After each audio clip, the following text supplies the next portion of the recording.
সম্মানিত মুসলিম কেরাম, মুরব্বিনে আযম, তরুণ যুবক নওজোয়ান বন্ধুরা, আসসালামু আলাইকুম ওয়া রাহমাতুল্লাহি ওয়া বারাকাতুহু। ওয়া আলাইকুম আসসালাম ওয়া রাহমাতুল্লাহি। মহান আল্লাহ পাকের দরবারে অগণিত শুকর এবং সুজুদ জ্ঞাপন করছি, যেই রব্বুল আলামিন আমাকে আপনাকে মেহেরবান করে এই মহিমান্বিত মাসে, মহিমান্বিত দিবসে দুনিয়ার সমস্ত কাজকর্ম থেকে মুক্ত করে, শয়তানের ওয়াসওয়াসা থেকে হেফাজত করে, আল্লাহ পাকের সবচেয়ে নিকটবর্তী বান্দা হয় যে কাজ করলে সেই কাজ করার জন্য আল্লাহ পাকের পবিত্র ঘরে আমাকে আপনাকে কবুল করেছেন। এই জন্য জবান করে সবাই বলি আলহামদুলিল্লাহ। আল্লাহ পাক রব্বুল আলামিন যুগে যুগে মুসলমানদেরকে বিজয়ী দান করেছেন একমাত্র ঈমানের বলে, ঠিক কিনা? একমাত্র ঈমানের বলে মুসলিমরা বলিয়ান ছিল বলে মুসলিমদেরকে আমার আল্লাহ পাক সাহায্য করেছেন। আজ মুসলিমের সংখ্যা অনেক, কিন্তু আমরা আসমানি সাহায্য পাই না। মুসলিম অনেক, আল্লাহর করুণা পাই না, আল্লাহর অনুকম্পা দয়া পাই না। কি তার কারণ? মুসলিম আছে সত্য, সেই আগের ইমানি শক্তি মুসলমানদের মধ্য থেকে হারিয়ে গেছে, ঠিক কিনা? আমরা তার উজ্জ্বল প্রমাণ দেখতে পাই। মুসলমানদের ইমানি শক্তি যে কতটা সুদৃঢ় ছিল, কতটা মজবুত ছিল, আজ থেকে প্রায় ১৫০০ বছর আগে ঐতিহাসিক বদরের প্রান্তের দিকে তাকালে মুসলমানদের ইমানি শক্তি আমরা পরিলক্ষিত করতে পারি। আজ থেকে ১৫০০ বছর আগে আল্লাহর প্যারা হাবিব মক্কাতুল মুকাররমা থেকে মদিনাতুল মুনাওয়ারায় যখন হিজরত করে গিয়েছেন, হিজরতের দ্বিতীয় বছরের মাথায় মুসলিমদের ইতিহাসে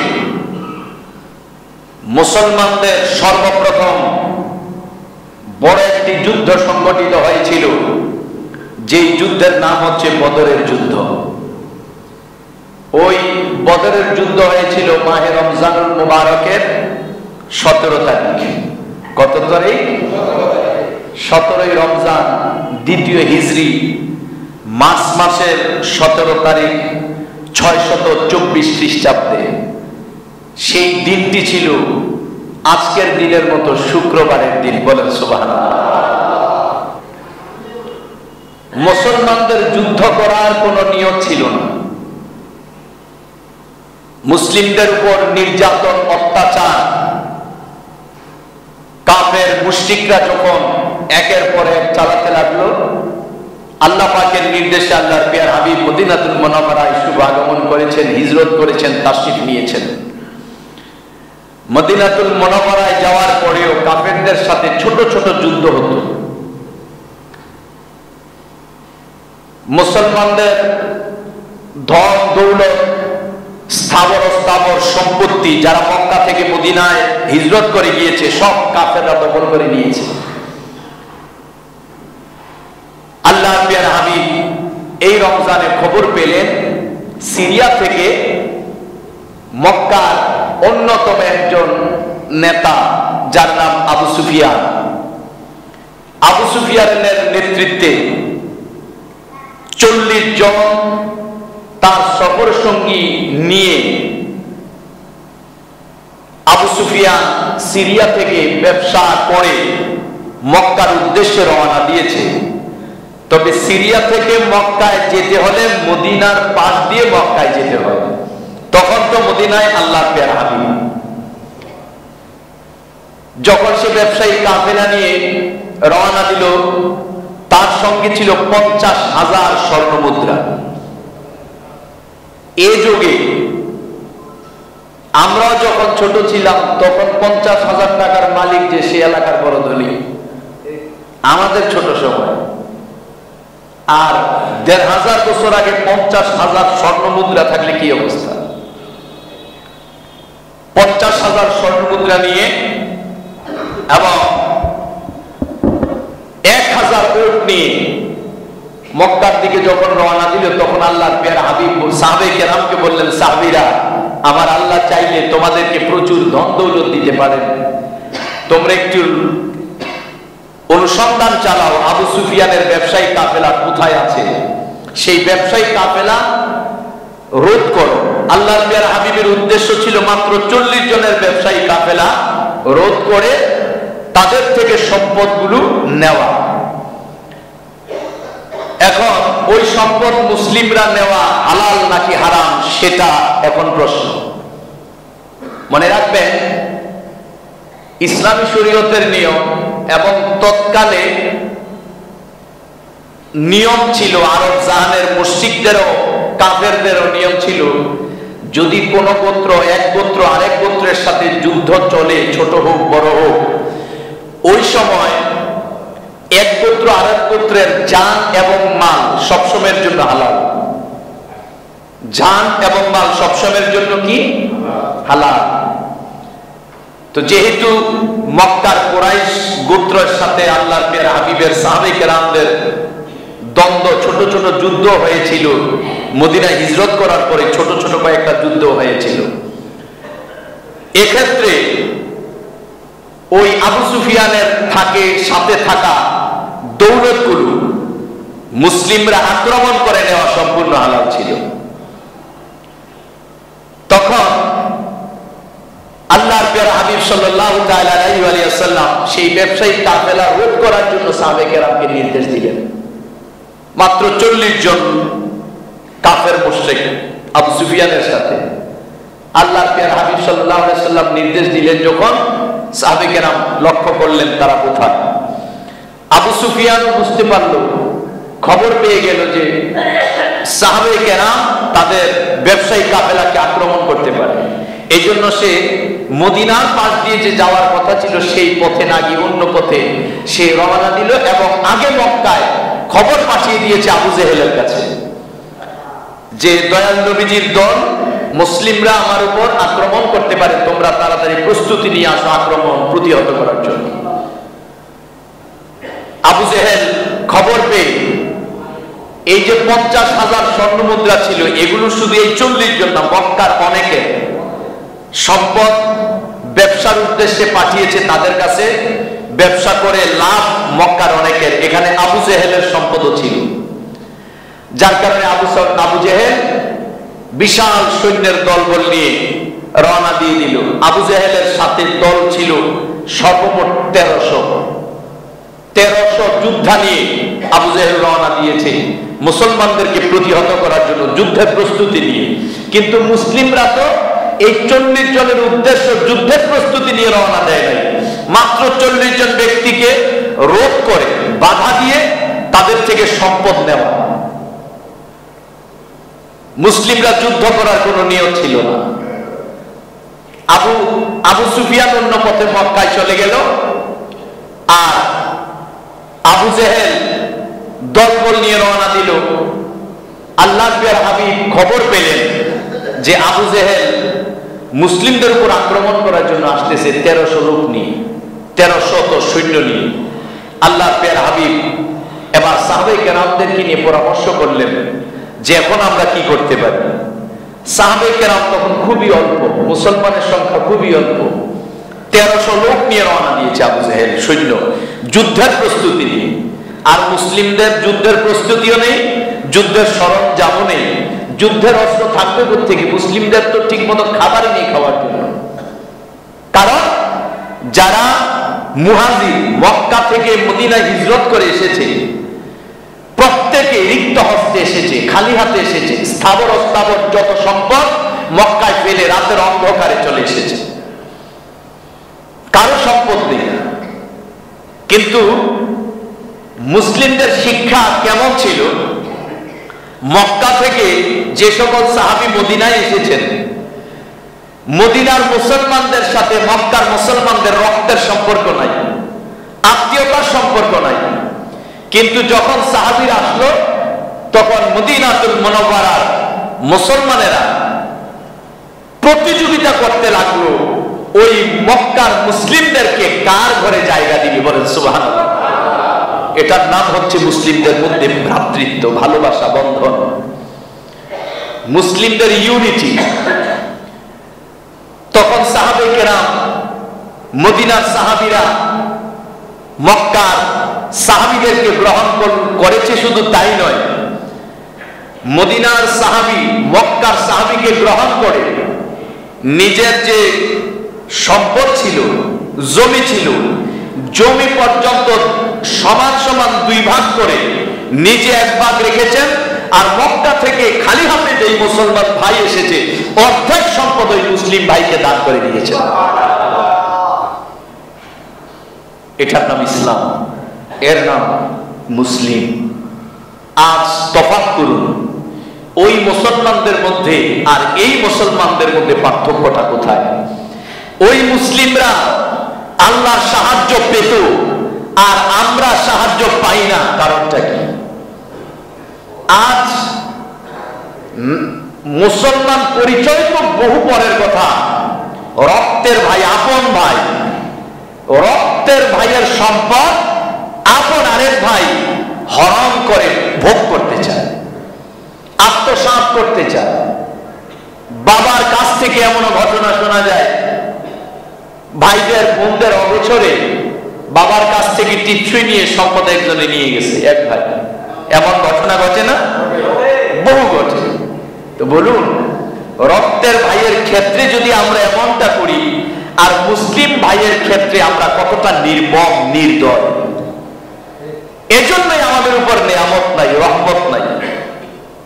আমরা যদি আল্লাহর রহমত পেতে চাই, আল্লাহর করুণা পেতে চাই, আসমানের সাহায্য পেতে চাই, ওই সাহাবায়ে কেরামদের, আউলিয়া কেরামদেরকে ফলো করা ছাড়া দ্বিতীয় আর কোনো রাস্তা নাই। সাহাবীরা সম্পদ দুই ভাগ করে দিলেন। নবীজি পরামর্শ করলেন যে 1300 লোক নিয়ে আবু জেহেল আসছে, সেখানে মক্কার বড় বড় যোদ্ধা আবু জেহেল আছে, উতবা আছে, সাইবা আছে, উতাইবা আছে, বড় বড় যোদ্ধারা রয়েছে। তোমরা সাহাবীরা কি বলো? অস্ত্র নাই, পেটেও খানা নাই, তোমরা কি যাবে তাদেরকে প্রতিহত করার জন্য? সাহাবায়ে কেরাম বলেন, ইয়া রাসূলুল্লাহ, আপনি যদি আমাদেরকে বলেন ঘোড়া লাগামহীন ঘোড়ায় উঠে যদি বলেন সাগরের মধ্যখানে ঝাঁপ দিতে, নবী গো, আমরা কিঞ্চিত চিন্তাও করব না, আমরা বিন্দু মাত্র ভাববো না।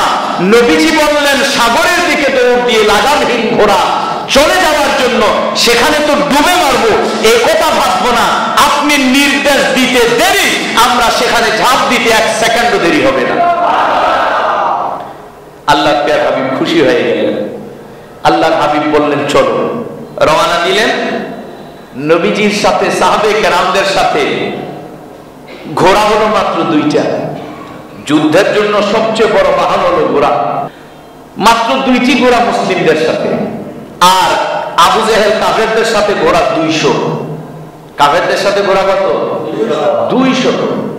মুসলমানদের সাথে ওট হলো 70টা, আর কাফেরদের সাথে ওট হলো 700। কাফেরদের সাথে কত ব্যবধান! তাদের যুদ্ধের অস্ত্রের অভাব নাই, আর মুসলমানদের যুদ্ধের অস্ত্র তরবারি ছাড়া কিছুই নেই। এমনও ঘটনা ঘটেছে, অনেক সাহাবীর অস্ত্র নাই। আমার নবীজি খেজুরের ঢাল, খেজুর গাছের ঢাল ভেঙে সাহাবীকে দিয়েছেন যে সাহাবী এটা দিয়ে যুদ্ধ করো। সাহাবীর হাতে, আল্লাহর প্রিয় হাবিব সাহাবীর হাতে খেজুরের ঢাল ভেঙে দিয়েছেন। সাহাবী খেজুরের ঢাল হাতে নেওয়ার পর দেখে নবীজির হাত মোবারকের ছোঁয়ার বরকতে খেজুরের ঢাল তরবারি হয়ে গেছে।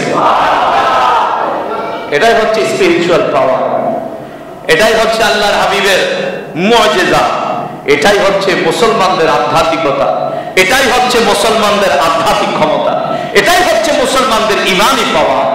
সাহাবায়ে কেরাম রওনা দিচ্ছেন, সাহাবায়ে কেরাম যুদ্ধের ময়দানে যাচ্ছেন। বদরের প্রান্তরে আগে মুসলিমরা গেলেন, তারপর কাফেররা আসলো, যুদ্ধ শুরু হবে।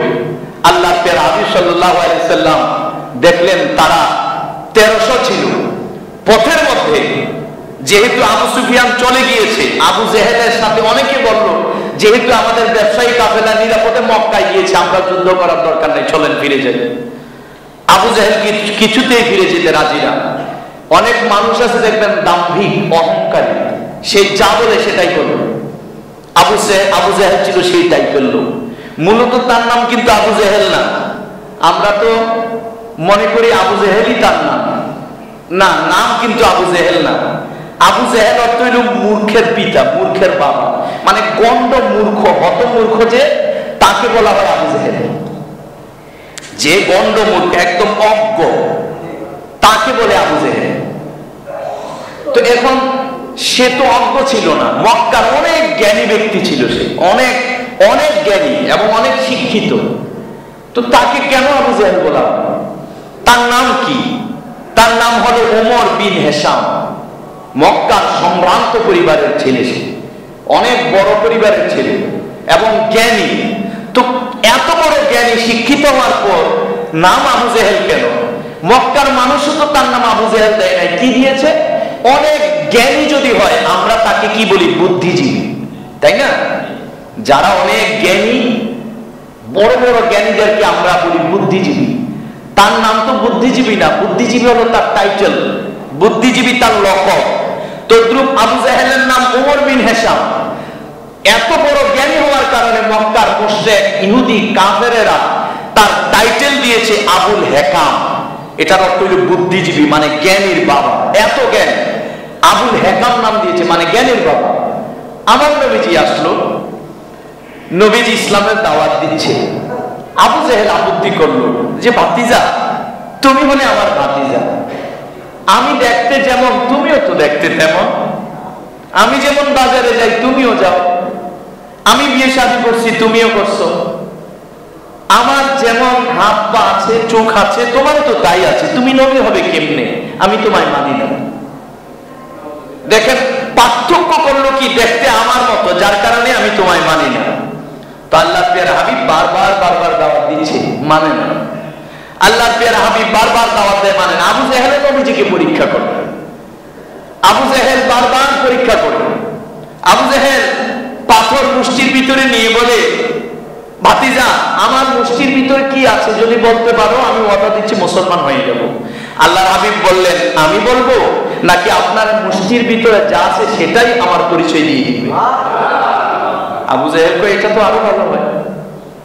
আমার নবী ইশারা করার সাথে সাথে পাথরের টুকরা, তখন কিন্তু প্রাণ নেই, পাথরের প্রাণ নেই।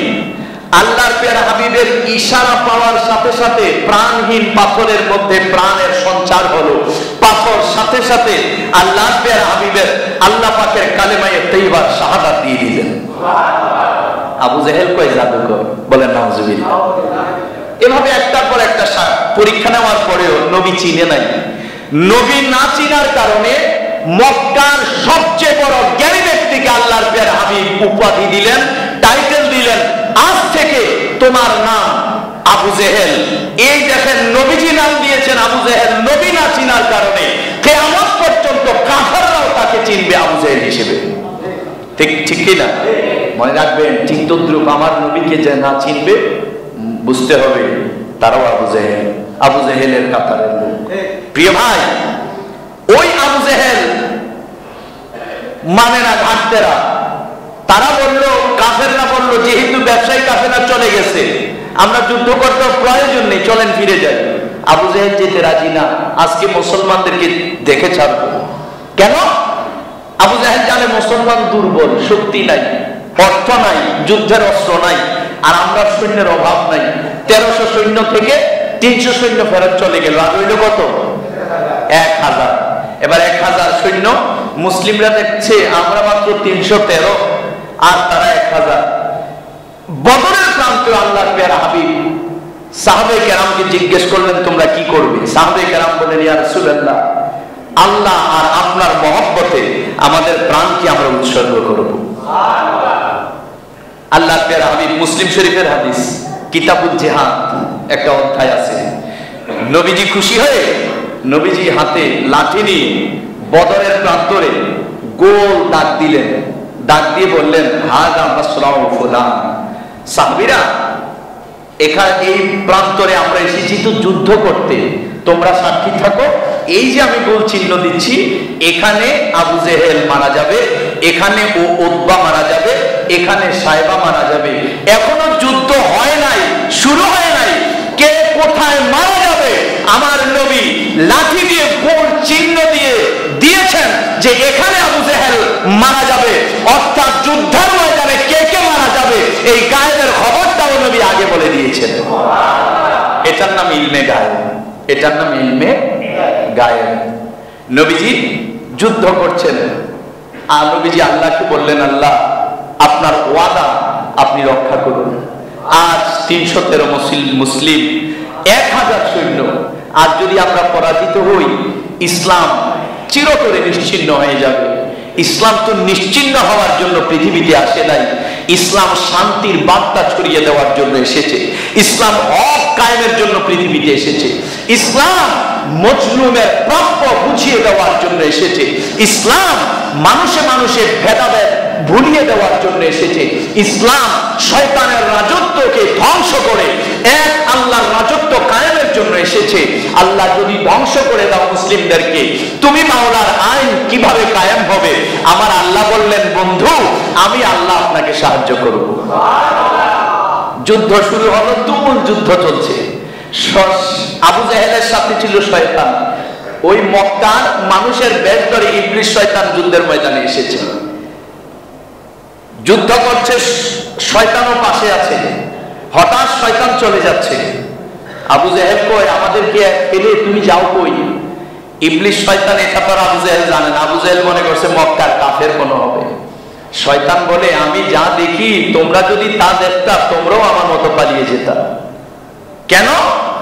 শয়তান দেখতেছে মুসলিম মাত্র 313 হলেও আসমান থেকে আল্লাহ সর্বপ্রথম 1000 ফেরেশতা পাঠিয়ে দিয়েছে মুসলিমদের পক্ষ হয়ে যুদ্ধ করার জন্য। তখন শয়তান বলে, আমি আল্লাহরে ভয় করি।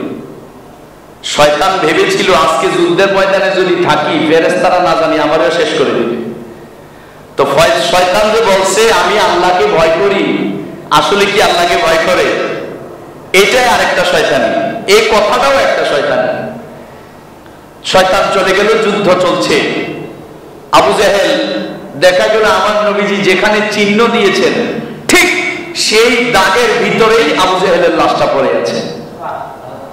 আল্লাহর প্যারা হাবিব যেখানে যার কথা বলেছেন সেখানেই তার লাশ পড়ে আছে। ইসলামের বিজয় হলো।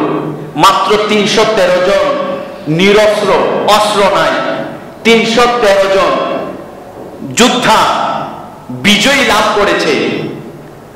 ইমানি বলে, অস্ত্রের বলে না, ঠিক কি না? আল্লাহ আসমান থেকে ফেরেশতা সূরা আনফালের 7 নম্বর আয়াতে আছে, 9 নম্বর আয়াতে, সূরা আল ইমরানের মধ্যে আল্লাহ এই বদরের যুদ্ধের কথা বলেছেন। তো আল্লাহ প্রথমে 1000 ফেরেশতা পাঠিয়েছে, এরপরে 3000 ফেরেশতা পাঠিয়েছে, এরপরে আবার 5000 ফেরেশতা পাঠিয়ে মুসলিমদেরকে সাহায্য করেছে। প্রিয় ভাই, এই রমজানুল মুবারকের 17ই রমজান ঐতিহাসিক বদরের যুদ্ধ সংগঠিত হয়েছে। সেই যুদ্ধ থেকে আমরা কি শিখি? সেই যুদ্ধ থেকে আমরা শিখি, আমরা যারা মুসলিম, আমরা যারা ইসলাম ধর্মের অনুসারী, আমাদের অস্ত্র তরবারি বড় নয়, আমাদের বড় অস্ত্র পৃথিবীর কোনো গ্রেনেড নয়, আমাদের বড় অস্ত্র পৃথিবীর কোনো যে কোনো বিজ্ঞানের তৈরি অস্ত্র নয়। আমাদের সবচেয়ে বড় অস্ত্র হলো আল্লাহর উপর তাওয়াক্কুল, সবচেয়ে বড় অস্ত্র হলো আমাদের ঈমানী শক্তি। বলেন ঠিক